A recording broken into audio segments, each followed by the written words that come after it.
Russia और Ukraine के दरमियान जंग छिड़ गई है। डोनबास के इलाके में बहुत सारे शेल गिराए गए हैं। यूक्रेन के अंदर मौजूद डोनबास वो इलाका है जिसको रशियन सेपरेटिस्ट हेड करते हैं। इनको रेगुलेट करने वाले रशियन सेपरेटिस्ट हैं। ये जो धमाके किए गए हैं, अमेरिका इन धमाकों को कह रहा है कि रशिया ने करवाए हैं और फॉल्स फ्लैग ऑपरेशन करवा रहा है। दूसरे नंबर पर अगर बात करें सेपरेटिस्ट की, जो जिनको रशिया सपोर्ट करता है, तो वो कहते हैं कि यूक्रेन की गवर्नमेंट ने जानबूझकर डोनबास के इलाकों पर धमाके किए हैं। सबसे पहले सदर पुतिन ने एक इल्जाम लगाया है कि डोनबास के इलाकों के अंदर हजारों की तादाद में जो कब्रें हैं उसके अंदर रशियन लोग मौजूद हैं। रशियन लोगों को कत्ल करके, उनका जेनोसाइड करके इनको डोनबास की कब्रों में दफन किया गया है। सबसे पहले इस खबर का प्रूफ देखिए। Russia claims mass civilian Graves found in Donbas.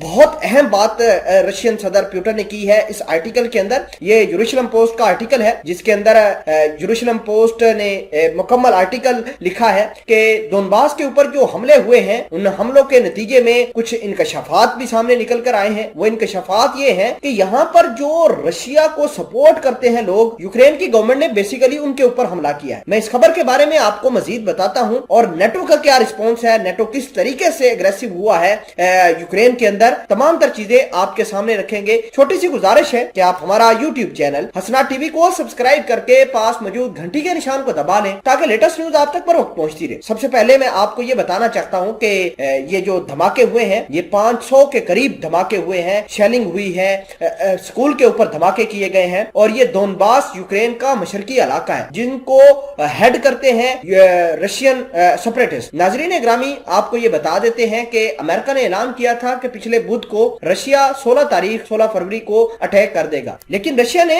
ये काम जो है अमेरिका की परसेप्शन के बिल्कुल बरक्स किया। यानी रशिया ने अपनी फोर्सेस जो क्रीमिया के अंदर मौजूद थी, जो 1.5 माह से वहां पर मिलिट्री ड्रिल कर रही थी, उनको वापस बुलाया। लेकिन अचानक से डोनबास का इलाका धमाकों से गूंज उठा। अब मैं बात करता हूं नेटो की। तो नेटो ने ऐलान किया है कि हम यूक्रेन को अपने नेटो की मेंबरशिप देंगे। इसके अलावा कनाडा ने ऐलान किया है कि खतरनाक और लीथल तरीन हथियार हम सप्लाई करने जा रहे हैं। लाखों की तादाद में ये हथियार यूक्रेन के अंदर पहुंचाए जाएंगे और इन हथियारों का सिर्फ एक ही मकसद है कि वो रशिया को काउंटर कर पाए। हम यूक्रेन वालों को इतना सपोर्ट करेंगे, इतनी उनको हथियार देंगे, इतना पैसा देंगे ताकि रशिया जो एक्सपेंशन करना चाहता है उसको रोक पाए। अब बात यह है कि रशिया चाहता है कि यूक्रेन उसका हिस्सा है, क्योंकि सोवियत यूनियन के अंदर यूक्रेन रशिया का पार्ट था, सोवियत यूनियन का पार्ट था। अब इसको किसी तरीके से वो नेटो के अंदर जाने नहीं देगा। अब बात यह है कि न सिर्फ क्रीमिया के अंदर या बेलारूस के अंदर रशिया ने अपने हथियार डिप्लॉय नहीं किए, बल्कि इन्होंने एस्टोनिया नाम का जो ईस्टर्न मुल्क है वो भी